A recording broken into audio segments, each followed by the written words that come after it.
सभी को जय श्री राम, जय श्री राम, जय जय श्री राम। कैसे हैं सभी? खूब बढ़िया। गर्मी खूब हो रही है कड़ाके की। जितनी गर्मी बढ़ेगी उतना नाम बढ़ा दो। ठंडक ही ठंडक है, एसी से भी ज़्यादा ठंडक और राहत है। तो चलिए शुरू करते हैं। ओम। भगवान जी भी वेट करते हैं। समय का एक बहुत बड़ा रोल होता है जीवन में। समय का खाली ईश्वर का समय नहीं, समय सब कुछ दिखाता है। तो इसलिए समय का महत्व देते हुए हमें पहले ओम करना है, उसके बाद हम बाकी बातें हम बाद में करेंगे। तो चलिए शुरू करते हैं। ओम।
शांति शांति शांति।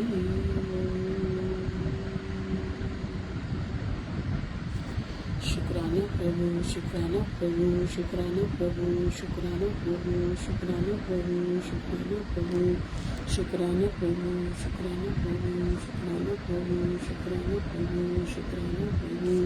शुक्रिया शुक्रिया शुक्रिया। धन्यवाद धन्यवाद धन्यवाद। Thank you so much. पूरे ब्रह्मांड के कण कण को, इस पूरी प्रकृति को, क्योंकि जब हम किसी को भी नमन करते हैं तो हमें बहुत सारा आशीर्वाद मिलता है और फ्री में मिलता है ना। तो हमें नमन करने की आदत सबको होनी चाहिए। एक एक कण, एक एक सवेरे से जो हम उठते हैं, एक गिलास पानी पीते हैं तो गिलास को भी थैंक यू, चम्मच से खाना खाते हैं उसको थैंक यू, बाथरूम में नहाते हैं तो बाल्टी को थैंक यू, मग्गे को थैंक यू, साबुन को थैंक यू, शैम्पू को थैंक यू, उस धरती को थैंक यू। मतलब पूरा एक एक कण जो हम बता भी नहीं सकते। कुछ चीज़ें तो ऐसी हैं जो हमें पता भी नहीं चलता और जो हमारे लिए बहुत अमूल्य होती हैं। जैसे श्वास चल रही है, हमें पता ही नहीं हम क्या खो रहे हैं, क्या मिसिंग है। हम फालतू बातों में अपना टाइम गवाते हैं, लेकिन हमें ये नहीं पता कि हमारे जीवन से ये एक क्षण जो गया ये कितना कीमती था, जो हमारा खो गया। ये धरोहर है, ये मणि है, जिसको हम बिना भगवान के नाम के अगर जप रहे हैं तो हम उस पर, जैसे कहते हैं ना, व्यर्थ, बेकार कर देना, जीवन व्यर्थ हो जाना। तो जीवन को हम व्यर्थ ना करें और उसको एक्चुअल ढंग से हमें जीने की आदत होनी चाहिए। और उसके लिए हरि नाम या ओम या जो भी आप जिसको भी मानते हैं आप उसे उच्चारण करिए। एक ना आदमी था, वो आईसीयू में था, आईसीयू वार्ड में था, और वो वैसा वाला वार्ड था। एक होता है आईसीयू, एक होता है आईसीसीयू होता है, शायद मुझे नहीं मालूम, इसमें कुछ उससे भी सीवियर होता है, जिसमें वो बता रहे थे कि 90% लोग तो उसमें ऐसे होते हैं जो पता है कि उनकी डेथ होनी है, बट वो आईसीयू में है, एक सेटिस्फेक्शन के लिए आईसीयू में है, उनको मालूम होते हुए भी। और उस समय पता है उनके दिमाग में क्या चल रहा होता है, उनको पता है वो नहीं रहेंगे। और एक समय ऐसा आता है कि जब हमारी डेथ होती है तो उससे कुछ क्षण पहले पूरे हमारी लाइफ की पिक्चर उस पर चल जाती है कि हमने अच्छा क्या किया, बुरा क्या किया। तो वो बता रहे थे कि वो उस समय इतना मन विचलित होता है और वो परेशान होता है, क्योंकि उसने जो चीज बोई ही नहीं है वो अंत समय में उसे कैसे मिल जाएगी। भाई आपके घर में अगर कुछ पैसे हम धीरे से, जैसे लेडीज इकट्ठे करके रखते हैं, और हस्बैंड को जरूरत हुई या बच्चे को जरूरत हुई तो किसी डब्बे में से, किसी साड़ी के नीचे से, कहीं से भी वो निकाल के दे देती हैं। क्यों? क्योंकि उनको पता है कि उनके पास है। लेकिन अगर आपके पास वो चीज होगी ही नहीं तो आप कैसे दे दोगे? मुझे इस चीज का जवाब दो। तो जो आपने बोया ही नहीं, हम भौतिक चीजों में ही है और भौतिक चीजें यहीं पे रह जाएंगी। हमने ऊपर जाने के लिए कुछ भी नहीं किया है, कुछ भी नहीं किया है। बस हमने अच्छा खाया, अच्छा पहना, अच्छा फालतू की बकवास कर ली, टेढ़ा मेढ़ा बोल लिया, अच्छा बुरा। अरे तुम होते कौन हो अच्छा बुरा कहने वाले? जो चीज हमारे लिए अच्छी है किसी के लिए बुरी है, किसी के लिए बुरी है हमारे लिए अच्छी है, तो ये हमें पता कैसे चलेगा? पता तो उसे चलेगा ना जो जज कर रहा है। हम हमेशा एक पक्ष को सुन के न्याय कर देते हैं ज्यादातर लोग। अरे वो बहुत दुखी है, उसके परिवार वाले ऐसे हैं। अरे उसके अंदर भी तो कुछ होगा। ठीक है, 90% एक गलत होगा तो 10% तो वहां पर भी होगा ना। तो सुन ले। तो जो चीज हमने, और उन सब चीजों की क्षमता हमारे अंदर ऑटोमेटिकली आ जाती है जब हम हरिनाम स्मरण करते हैं। हमें परख आ जाती है, हम जोहरी बन जाते हैं। उस वाले जोहरी नहीं, हमारे को अपने एक एक श्वास की कीमत पता चल जाती है कि हम क्या कर रहे हैं, हम क्या करने के लिए जीवन में आए और हम क्या कर रहे हैं। जब हमें ये समझ आएगी ना, तब हमारे अंदर हमारी आत्मा शांत होगी। हम हमेशा पेट की भूख का ध्यान रखते हैं, आत्मा की भूख का हमने कभी ध्यान नहीं रखा। तो जब हमारी आत्मा की भूख को हम शांत करेंगे ना, तो पेट की तो ऑटोमेटिकली शांत हो जाएगी। क्योंकि आप नोटिस करो, जब आपको काम होता है तो कोई भी तरह का काम आप कर रहे हैं, किसी भी तरह का, घर में कुकिंग कर रहे हैं, अलमारी साफ कर रहे हैं, पार्लर कर रहे हैं, कुछ भी कर रहे हैं XYZ, तो आपको भूख ही नहीं लगती। क्यों नहीं लगती? क्योंकि आप उसमें रम गए हैं। उसी तरह जब हमारा मन भगवान में रम जाएगा तो वो एक ऐसी चीज है, ऐसी तृप्ति की वो सारी चीजों को फिल कर देती है। हमारा पेट भी भर जाएगा, हमारी वाइब्रेशन अच्छी हो जाएंगी, हमें भूख नहीं लगेगी, हमको सबके अंदर वही ईश्वर आत्मा दिखने लगेंगे। ईश्वर सिया राम में सब जग जानी, करो प्रणाम जोरी चुकमानी। तो जो भी हम कर रहे हैं ना, वो ईश्वर के लिए कर रहे हैं और अपने उद्धार के लिए कर रहे हैं। ईश्वर को आपसे क्या चाहिए? कुछ भी चाहिए क्या? उन्होंने तो जन्म दे दिया हमें, एक बहुत बड़ी असीम कृपा कर दी हमें जन्म देके। अब हमारा क्या काम है? एक बार क्या हुआ, बड़ी अच्छी स्टोरी है, हंसी भी आएगी। एक आदमी था, वो हमेशा गंगा स्नान करता था। गंगा स्नान करके भगवान से कहता था, भगवान एक बार मुझे आप अपनी माया दिखाइए, एक बार मुझे अपनी माया दिखाइए, अपनी माया के दर्शन कराइए। मतलब वो बार बार और कुछ नहीं बोलता था, बस यही बोलता था, भगवान एक बार मुझे अपनी माया के दर्शन कराइए। अब उसने क्या किया, वो गंगा जी में जैसे ही उसने डुबकी सर अंदर डाला, और डालते ही जब उसने सर ऊपर किया तो वो पता कहाँ पहुंचा? वो था क्या कहते हैं आपका उड़ीसा में जगन्नाथ मंदिर पे, समुन्द्र पे। और वो निकला कहाँ पे? वाराणसी में, जो मणिक का वो है ना घाट है, बड़ा अच्छा घाट का नाम है मुझे, शिव जी का जो घाट है जहाँ मुक्ति मिलती है। तो वहां पर उसने जब सर ऊपर किया तो वो उस गांव, उस नदी पर मिला, उस घाट पर मिला। तो लोगों ने कहा कि ये क्या हुआ, मैं तो समुन्द्र के किनारे था, ये मैं कहाँ आ गया? तो लोगों ने कहा ये तो काशी है, ये तो काशी में तुम आ गए हो, तुम काशी में हो। तो उसको लगा अगर मैं ज्यादा कुछ बोलूंगा तो लोग सोचेंगे ये पागल है, तो उसने कहा अच्छा अच्छा ये काशी है? उसने कहा हाँ ये काशी है, और मैं ना रास्ता भटक गया हूँ और मुझे कहाँ जाना है मुझे याद नहीं आ रहा, जबकि उसे याद था। अब उसने क्या किया, पास ही में एक साधु थे, उसने देखा कि ये ना थोड़ा सा अनमनी निगाहों से सबको देख रहा है, जैसे इंसान खो जाता है या कहीं पर मिसिंग होता है तो उसके फेस से पता चल जाता है कि इसको कुछ अनईजी है वो। तो उसने कहा मुझे कुछ याद नहीं आ रहा, तो उस वहां पे जो साधु बैठे थे उसने कहा चलो तुम मेरे साथ चलो। तो वो उनको अपने घर ले गए। घर ले जाने के बाद वहां पे उन्होंने उनकी पढ़ाई लिखाई शुरू करी, सब कुछ किया। उसने देखा कि लड़का बहुत सुशील है और जो बाबा जी थे उनकी एक यंग लड़की थी। तो उन्होंने कहा तुम मेरी लड़की से विवाह करोगे? अब वो क्या करता, उसने कहा ठीक है, क्योंकि वो उसका भरण पोषण कर रहे थे। अब उन्होंने उससे शादी कर दी, दोनों की शादी हो गई, बच्चे हो गए, बच्चों के बच्चे हो गए। अब उनको मतलब कहीं ना कहीं एक कोने में याद था कि मैं वहां समुन्द्र के तट पे मैंने डुबकी लगाई, मैं यहाँ कैसे आ गया। और बहुत दिन जब बीत गए तो उसने भगवान से बोला भगवान ये कैसी लीला है आपकी। और वो नहाते नहाते जैसे ही उसने बोला ना ये कैसी लीला आपकी, उसने डुबकी लगाई और वो फिर वहां पहुंच गया जगन्नाथ धाम समुन्द्र पे, जहां से उसने डुबकी लगाई थी फिर वहीं पे पहुंच गया, उसी वाले तालाब उसपे समुन्द्र के किनारे पे। और वहां उसकी बीवी खड़ी है, कह रही ये तुमने क्या ड्रामा लगा रखा है, तुम अब कितनी देर तक नहाओगे, चलो कितनी देर से तुम यहीं पे अंदर डुबकी लगा के बैठे हो। तो उसने कहा कितनी देर हो गई, कह रहे अभी तो गए थे तुम, आधा घंटा हुआ, आधा घंटे से तुम नहाए जा रहे हो। तो अब अच्छा, अब वो ना तो वो बात बता सकता है क्योंकि इसकी शादी हो गई, बच्चों के बच्चे हो गए, बच्चों के बच्चे हो गए, और यहाँ इसकी बीवी इंतजार कर रही है। अब ये अपनी बीवी को बताए तो मरा, वहां बताता तो मरता। अब ये इसने क्या किया कि ये शांति से अपनी जो पहली बीवी थी उसके साथ चला गया। अब ये तो चला गया। अब मजेदार किस्सा क्या हुआ कि जो वहां पे काशी में जो इसका एक परिवार बन गया था, ढूंढते ढूंढते वो इसको जगन्नाथपुरी में कहीं मिल गया। अब तो इसकी हालत खराब हो गई कि मैं तो गया आज बच्चों, मैं तो गया। उसको लगा कि अब मैं क्या करूं। वो दौड़ता दौड़ता भगवान के चरणों में आया, तो भगवान ने उसे इशारे में कहा और माया देखनी है? उसने कहा नहीं प्रभु मुझे बचा लो, मेरा एक परिवार ये है, एक परिवार आपने मेरा वहां बना दिया, ये कैसी माया आपकी, मैं इसको समझने के काबिल नहीं हूँ, आप अपनी माया को यहीं रोक दीजिए। तो भगवान तो क्षण भर में पता नहीं क्या कर सकते हैं, पूरी कायनात पलट सकते हैं, पूरी कायनात आपकी झोली में भी डाल सकते हैं। तो इसलिए भगवान से ऐसा कुछ मत मांगिए जिसके पीछे आपको बहुत परेशानी उठानी पड़े, और भगवान जब देने पे आएंगे ना तो मजे लेंगे पूरी तरह। और कभी कभी तो पता है भगवान को भी ऋण चुकाने पड़ते हैं। एक बार क्या हुआ कि भृगु ऋषि हुए एक, और वो विष्णु जी के पास गए, वो तीनों देवताओं के पास गए कि मुझे कौन मानता है। और विष्णु जी के पास गए और उन्होंने ना उनको प्रणाम, कुछ बोला नहीं, और उन्होंने उसका वेलकम नहीं किया भृगु ऋषि का। अब भृगु ऋषि एक सर्वश्रेष्ठ ऋषि थे, उनको अपने ज्ञान का अहम हो गया कि मेरे से बड़ा। तो उन्होंने क्या किया, गुस्से में भगवान के वृक्ष स्थल पर, यहाँ पे दिल जहाँ पे होता है वहां पे उन्हें लात रखी। अब लात रखी और वो पीछे हो गए, और उनको गुस्सा बहुत आ रहा था। फिर भी भगवान ने कहा करुणा निधान है, भगवान ने बोला कि तुम्हारे पैर पे चोट तो नहीं लगी।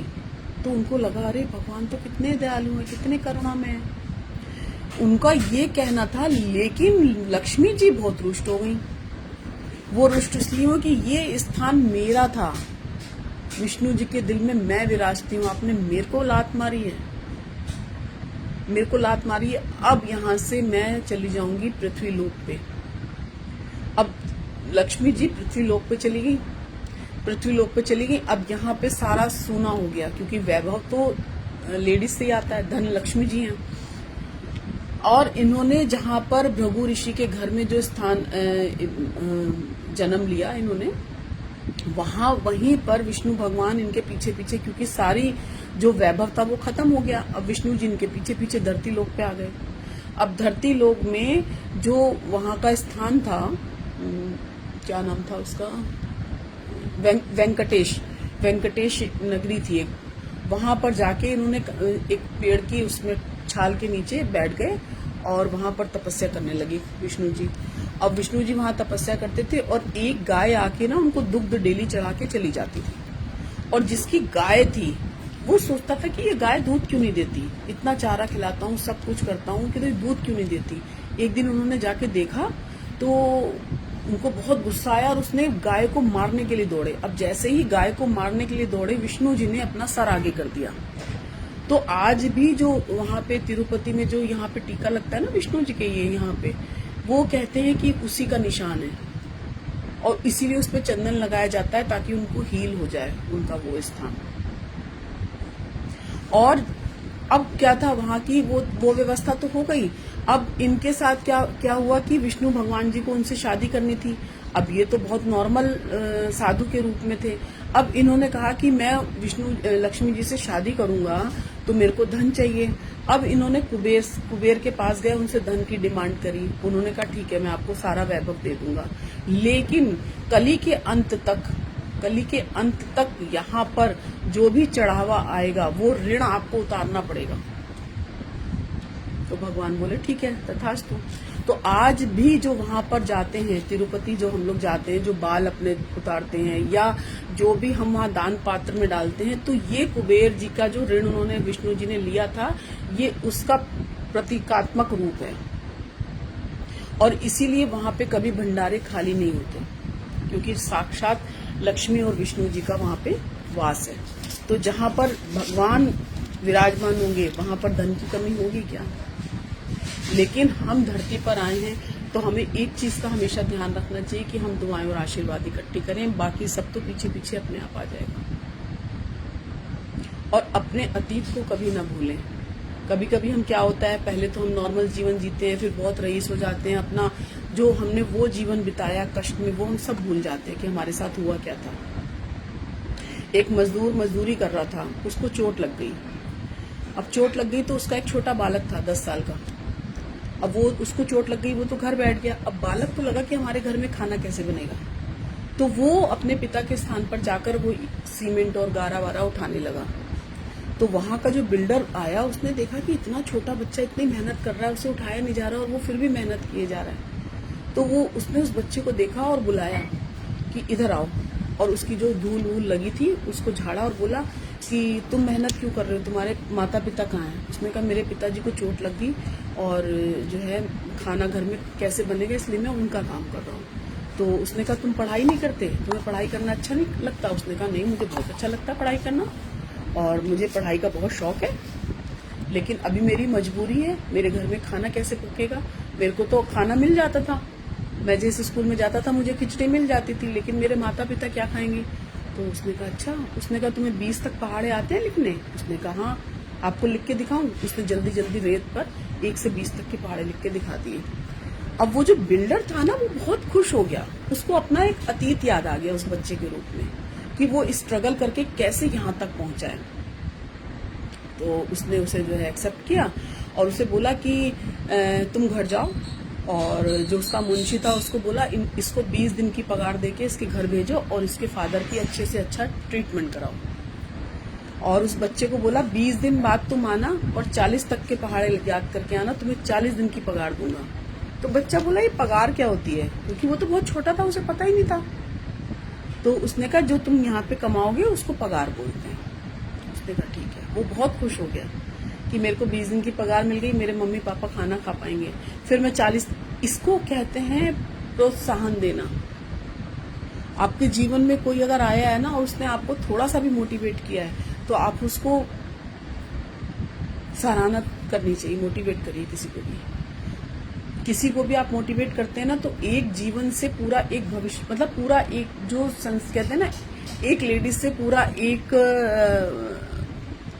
क्या कहते हैं उसको, वो चलता है पूरा एक परिवार जो पीढ़ी दर पीढ़ी चलती है। एक स्त्री से ही तो होती है वो, एक पुरुष से ही तो होती है, उसके बच्चे फिर उसके बच्चे फिर उसके बच्चे, वो पीढ़ी दर पीढ़ी हो जाता है। तो वो एक की आपने हेल्प नहीं करी, वो प्रॉपर जितनी पीढ़ियां वहां से निकलेंगी अच्छे संस्कार वाली, उन सब के ऊपर आपका एहसान हो जाता है।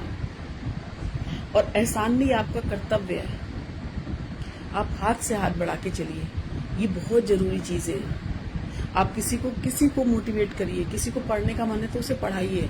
आप थोड़ा सा सपोर्ट, ये नहीं कि आपने भगवान के सामने चरणामृत बना के रख दिया और सोचा कि भगवान आपसे प्रसन्न हो गए। भगवान प्रसन्न कब होते हैं? जब आप वास्तव में किसी की हेल्प करते हैं और दिल से करते हैं और बार बार करते हैं। अगर आप उसको बार बार आपकी जरूरत है ना तो आप बार बार करिए, क्योंकि जब आप किसी के लिए कुछ कर रहे होते हैं ना तो कहीं ना कहीं आपके लिए भी कोई कुछ कर रहा होता है। इसको कभी नहीं भूलना चाहिए। जीवन में हमेशा याद रखना कि कभी भी दुआएं और आशीर्वाद खाली नहीं जाते। आपके ऐसे वक्त पे काम आते हैं जब आपके साथ कोई नहीं खड़ा होता है। आपने कभी नोटिस किया होगा, अचानक आपको कहीं से जरूरत थी और आपको पैसे मिल गए। जरूरत थी कहीं से, आपके पास खाना आ गया, आपका खाना बनाने का मन नहीं, किसी ने एक कटोरी सब्जी भेज दी, आपका काम हो गया। कोई आ गया आपके लिए ऑटोमेटिकली कुछ ऐसी चीज लेके आ गया, अरे आपका तो यही खाने का, आप कहते हो ना मेरा तो यही खाने का बड़ा मन कर रहा था। तो जीवन में अगर आप कुछ करेंगे तभी आपको कुछ मिलेगा। लेकिन अब आप खाली गिलास भरे और खाली गिलास में सिर्फ खाली देखेंगे ना तो आपको कुछ नहीं मिलेगा और कभी नहीं मिलेगा, किसी को नहीं मिला है। हाँ, कुछ पूर्व जन्म का हो तो बात अलग है। अदरवाइज अगर हमें आगे बढ़ना है तो हमें ये तो करना ही पड़ेगा। हम अगर ये नहीं करेंगे तो हम कभी आगे नहीं बढ़ पाएंगे। और पिछला भी कब तक खा लोगे आप? आपके अकाउंट में जितने भी पैसे हों वो कभी ना कभी तो खत्म होंगे। वो अगर खत्म हो गए आगे क्या करोगे? तो कम से कम हमारा आगे का अच्छा रहे, पिछला उतर जाए, इतना तो अर्जित करो।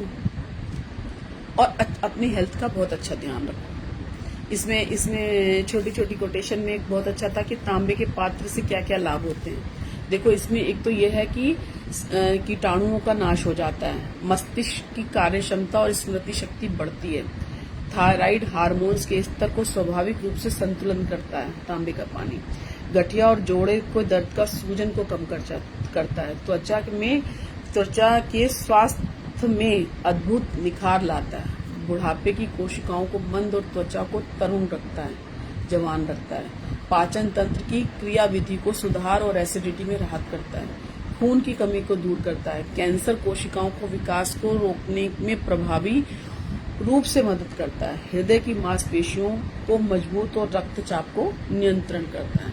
तो सवेरे उठिए और तांबे का जग से पानी रखिए रात को और उसको सवेरे पीजिए। एकांत में होना हमें यह भी शिक्षा देता है कि वास्तव में हमारे पास स्वयं के सिवा कुछ भी नहीं है।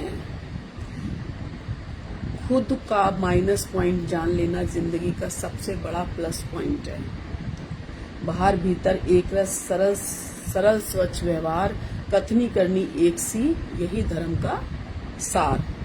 जो मिल जाता है वो आम ही हो जाता है, खास वही है जो काश है। सही बात है।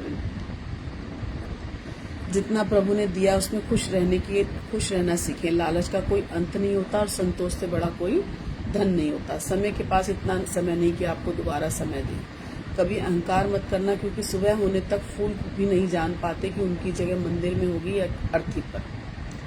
चाय के साथ बिस्किट ने एक सबक तो दिया, अगर किसी में ज्यादा डूबोगे तो टूट जाओगे। बहुत अच्छी बात है। भगवान एक को तो मेरे पास छोड़ देते, तुमने तो माँ बाप दोनों को ही दूर कर दिया। लेकिन ईश्वर कभी दूर नहीं होते, बस हमारी सोच का फर्क है। देने वाला ही हमेशा सर्वश्रेष्ठ होता है, चाहे वह समर्थन का हो, शब्द हो या मुसीबत के समय मदद का हाथ हो। थोड़ा सुकून भी ढूंढिए जनाब, ये जरूरतें तो कभी खत्म नहीं होती। इसीलिए सेटिस्फेक्शन की लाइन जरूर बनाइए।